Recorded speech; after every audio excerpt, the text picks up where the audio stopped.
Das Thema Erleuchtung beschäftigt die Menschheit schon seit Jahrtausenden. Buddha erlangte seinen Zustand der Erleuchtung, als er unter einer Pappelfeige meditierte. Er erlebte ein vollkommenes Erwachen. Millionen von Menschen auf der ganzen Welt wollen es ihm gleich tun. In hinduistischen Strömungen ist es relativ ähnlich. Die Erleuchtung wird als Endpunkt der geistigen Entwicklung angestrebt, als Abschluss des Kreislaufs der Wiedergeburten. In diesem Video möchte ich dir die Erleuchtung aus Sicht der Seelenlehre nach Wada Hasselmann und Frank Schmollke erläutern. Ich möchte dir erklären, woran wir den Zustand der Erleuchtung erkennen können. Zu diesem Thema stellte ein Teilnehmer eines Seminars von Wada Hasselmann und Frank Schmollke folgende Frage: Ich bin schon sehr lange auf dem spirituellen Pfad und habe viel hinter mir gelassen. Bin ich schon erleuchtet? Die Quelle antwortete: Wenn wir noch lachen könnten, so wie du, dann würden wir mit dir ein wenig über diese Frage lachen. Wir sagen das deshalb, weil wir sehr wohl wissen, dass du die Antwort auf diese Frage kennst. Du weißt über das, was du Erleuchtung nennst, alles, was es zu wissen gibt aus der Perspektive des Nichterleuchteten. Und gerade deshalb hast du dir eine Vorstellung von dem zurechtgelegt, was es für dich zu erleben gilt. Nun willst du diesen Zustand für dich in Anspruch nehmen. Du weißt, was es zu wissen gibt und weißt deshalb auch, dass deine Frage nur aus dem Vorfeld der Erleuchtung und aus ihrem tatsächlichen Erlebthaben gestellt werden kann. Solange dich diese Frage plagt, und sie tut das schon viele Jahre und lässt dir keine Ruhe, solange wirst du sie immer mit einem schlichten Nein selbst beantworten können. Wohl aber gilt es auch zu sagen, dass du Stunden und Tage erlebt hast, die dir einen authentischen Geschmack gegeben haben von dem, was dich erwarten kann, wenn du bereit bist, deine ehrgeizige Ungeduld und deinen ungeduldigen Ehrgeiz aufzugeben. Der Fragesteller scheint somit nicht erleuchtet zu sein. Er kann wohl diesen Zustand daran erkennen, dass er sich nicht mehr die Frage stellen muss, ob er erleuchtet ist oder nicht. Interessant an diesem Zitat finde ich, dass es laut der Quelle eine Vorform der Erleuchtung gibt. Menschen können in einen gewissen Erleuchtungszustand kommen, noch bevor sie tatsächlich ihre Abschlusserleuchtung erlangen. Das unterscheidet die Sicht der Quelle schon einmal von der buddhistischen und hinduistischen Sicht. Erleuchtung erlangt man nicht unbedingt nur am Ende seines Inkarnationszyklus, das heißt zum Zeitpunkt seines letzten Lebens auf der Erde. Laut der Quelle gibt es eine sogenannte Abschlusserleuchtung in diesem letzten Leben. Diese Erleuchtung ist aufgrund ihrer Intensität und Form etwas Besonderes, jedoch kann die Seele in jeder Inkarnation eine Empfindung von Erleuchtung haben. Das Erleben dieser Erleuchtung ist abhängig von vielen Faktoren, zum Beispiel dem körperlichen Zustand, der Empfindlichkeit, dem Seelenalter und so weiter. Die Erleuchtungserfahrung ist allerdings nur zeitlich begrenzt. Sie wird mit ihrer Intensität immer weiter abnehmen. Irgendwann bleibt nur noch eine Erinnerung. Diese Erinnerung wird den Menschen dauerhaft verändern. Er wird ein anderer sein als zuvor. Ein vorzeitiger Erleuchtungszustand wird durch Veränderungen des Bewusstseins hervorgerufen, beispielsweise als Ergebnis langjähriger Meditationen, durch religiöse Ekstase, durch ein Nahtoderlebnis, aber auch durch Drogenkonsum oder Krankheit. Erleuchtungszustände können aber meist nicht aktiv herbeigeführt werden. Dazu zitiere ich erneut die Quelle. Wir möchten damit klarstellen, dass jene Lehrer irren, die verkünden, ein jeder kann unmittelbar dort, wo er steht, erleuchtet werden. Erleuchtung bedeutet Abschluss. Erleuchtung bedeutet bereit zu sein, ohne Angst zu leben. Erleuchtung bedeutet in der Lage zu sein, die veränderte, fast unerträglich scheinende Energie mit ihrer ungewohnten Frequenz ertragen zu können, anstatt sie zur Begründung einer neuen Angst zu verwenden. Diese Fähigkeit wird erst auf den letzten Stufen der seelischen Entwicklung im Körper erreicht. Die Bereitschaft, erleuchtet zu werden, ist erst auf den letzten 3 Stufen des Zyklus der alten Seele vorhanden. Wenn ein Erlebnis, so wie wir es beschrieben haben, das den Körper, die Psyche und den Geist simultan von Angst erlöst, auf einer früheren Stufe der seelischen Entfaltung den Menschen beglückt, wird er in aller Regel das, was ihm als Wahrheit und Gewissheit zuteil wurde, nicht halten können. Es wird wie ein Traum nach und nach verblassen, und nicht selten wird eine neue Angst an seine Stelle treten, die, gepaart mit der Sehnsucht nach Wiederholung, verhindert, dass sich ein solcher Befreiungs- und Erleuchtungsvorgang verankern kann. An diesem Zitat finde ich es sehr bemerkenswert, dass Menschen auf den letzten 3 Stufen des Seelenalters alte Seele wohl die optimalen Voraussetzungen haben, um aktive Erleuchtungszustände herbeizuführen. Wenn du nochmal nachschauen möchtest, was die letzten 3 Stufen des Seelenalters alte Seele ausmacht, empfehle ich mein Video zur alten Seele. Aus dem Zitat wird klar: Menschen, die vor ihrem letzten Leben auf der Erde erleuchtet wurden, können den Erleuchtungszustand nicht erhalten. Sie haben auf der Erde noch Erfahrungen zu machen. Der Kreislauf der Wiedergeburt ist noch nicht beendet. Das Energieniveau des Erleuchtungszustands ist einfach zu hoch, um es auf Dauer halten zu können. An dieser Stelle hat mich interessiert, was denn die Erleuchtung überhaupt ist.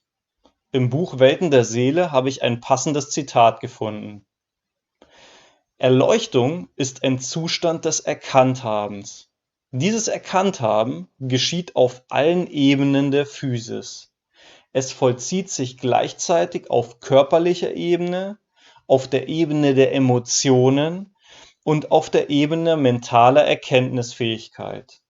Kopf, Herz und Bauch befreien sich gleichermaßen von den Begrenzungen, die Angst ihnen zuvor auferlegte. Die Befreiung von Angst führt zu einer großen Erleichterung, einer so immensen Entspannung, zu einem so unglaublichen Lustgefühl, dass der Mensch, der solches erlebt, zunächst einmal in ein Staunen verfällt, das sich in einem Lachen löst, das oft als kosmisches Gelächter bezeichnet wird. Kosmisch nennt ihr es deshalb, weil diejenigen, die davon ergriffen werden, sich durch dieses Lachen eingebunden und vereint fühlen mit all dem, was außerhalb von ihnen ist. Sie haben die Illusion ihrer Begrenzung erkannt. Sie sind bereit, sie aufzugeben, solange sie sich in diesem Zustand halten können. Gut, das reicht mir jetzt aber immer noch nicht. Was sind denn weitere konkrete Merkmale eines Erleuchteten? Die Quelle weist darauf hin, dass man Erleuchtung nicht klar definieren kann. Erleuchtung kann viele Formen annehmen. Man kann also keinen Erleuchtungstest erstellen und dann einfach bestimmte Kriterien schrittweise abhaken. Ich zitiere: Stellt euch bitte unter Erleuchtung nichts Konkretes, Definiertes oder Definierbares vor. Strebt danach, eure eigenen Erkenntnisse zu erlangen. Nur sie sind gültig, nur sie sind wertvoll. Die Erkenntnisse eines anderen Menschen sollten euch gestohlen bleiben.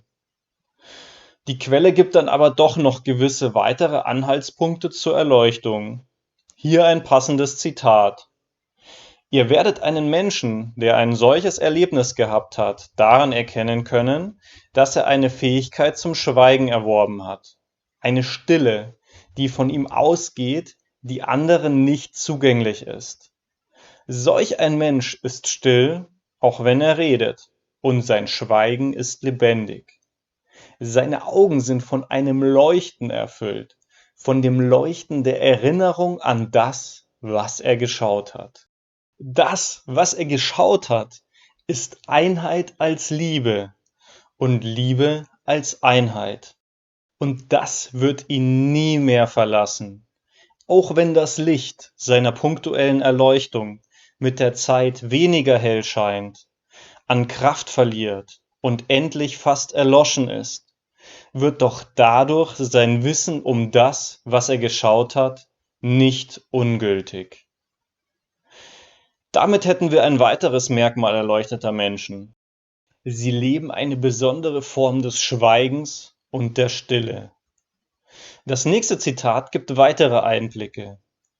Der wahrhaft Erleuchtete ist immer ganz normal, von einer Normalität, die nichts Durchschnittliches hat. Der Erleuchtete ist mit sich und dem Ort, wo er sich befindet, zufrieden. Er hat Klarheit, er hat Stille und er hat Ruhe. Der Erleuchtete ist ganz in seinem Körper und dadurch ist er vollkommen klar. Der Erleuchtete ist deshalb erleuchtet, weil er den, der er ist, in vollem Maße und ohne etwas auszusparen, akzeptiert. Der Erleuchtete kann nur noch lachen, weil er im Moment der Erleuchtung erfährt, wie einfach alles ist, wie klar, wie durchsichtig, wie lächerlich simpel. Der Erleuchtete liebt ohne Grund. Er liebt. Hier also ein weiteres Merkmal: bedingungslose Zufriedenheit und Liebe. Im Buch Welten der Seele werden auch noch weitere Merkmale aufgeführt. Der Körper, die Psyche und der Geist sind miteinander im Einklang. Darüber hinaus ist die Polarität des menschlichen Erfahrungsraums aufgehoben. In der physischen Welt erfahren wir Menschen unterschiedliche Gegensätze. Zum Beispiel das Gute und das Böse, Liebe und Hass, Freund und Feind und so weiter. Diese Gegensätze lassen uns besondere Erfahrungen machen, die eine Seele im Nicht-Physischen nicht machen kann. Erleuchtung neutralisiert die Spannung, die zwischen den Polen besteht. Dadurch entspannt sie die Menschen. Sie ist ein Erlebnis der vollständigen Angstfreiheit. Zudem vernachlässigen erleuchtete Menschen Essen, Trinken, Schlafen und Körperpflege. Das liegt daran, dass diese ihnen nicht mehr so wichtig erscheinen. Sie hängen einfach nicht mehr am Leben. Erleuchtete verlieren auch das Interesse am Erlangen von Wissen. Schließlich können sie sich Informationen auf neuen Wegen beschaffen. Sie stehen im unmittelbaren telepathischen Kontakt zu ihren Seelengeschwistern. Das wird dadurch begünstigt, dass ihr Körper durchlässiger, empfindsamer und aufnahmebereiter für derartige Kontakte wird. Erleuchtete Menschen erweitern ihre Wahrnehmungsfähigkeit. Sie können in die Zukunft sehen. Sie erkennen, was in anderen Dimensionen unter, über und hinter ihnen sichtbar ist. Darüber hinaus sind sie im vollkommenen inneren Frieden mit sich selbst, der Welt, mit dem inneren und dem äußeren Geschehen. Welches Wissen hast du schon zum Thema Erleuchtung gesammelt? Welche Erfahrungen hast du damit gemacht? Hattest du schon einmal einen Zustand, in dem du dich mit allem eins gefühlt hast? Durch was wurde er hervorgerufen? Teile uns das gerne in den Kommentaren mit. Mehr Informationen zum Thema Erleuchtung befinden sich in den Büchern Welten der Seele und Weisheit der Seele von Wada Hasselmann und Frank Schmoyke. Auf den Webseiten www.septana.de und www.seelenakademie.org findest du weiterführende Informationen und Materialien zur Seelenlehre sowie Möglichkeiten des Austauschs und der Vernetzung. Hat dir das Video gefallen? Wenn ja, würde ich mich darüber freuen, wenn du unter dem Video auf den Daumen nach oben drückst. Du kannst das Video gerne auch mit anderen teilen. Falls dich noch mehr Videos über Erleuchtung und die Seelenlehre interessieren, abonniere gerne den Kanal. Schön, dass du dabei warst. Dein Simon.